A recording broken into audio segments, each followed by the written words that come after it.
點樣用呢 set 嘢釋放自己嘅 wavy hair？第一步，洗頭主要係洗頭皮，可以用一嚿咁樣嘅 scalp brush 或者用手指。用手指嘅話咧，記住用指頭喎，因為用指甲係會傷頭皮噶。第二步，護髮係護髮師，所以唔需要搽頭皮嘅，只需要搽頭髮。喺呢一步可以用一把闊齒梳梳翻順啲頭髮。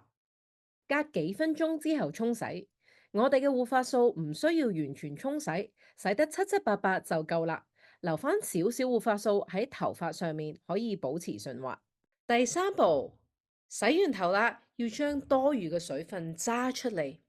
記住呢一支咧要熬勻先至用喎，搽喺濕滴滴嘅頭髮上面。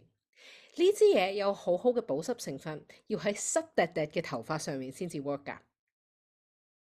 第四步，用蛋白質面沖洗，將頭髮向上揸，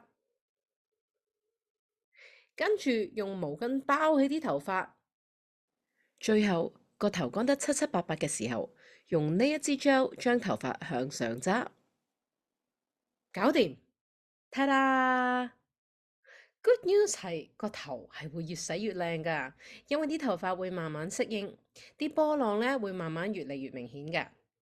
希望你會中意你嘅 wavy hair 啦。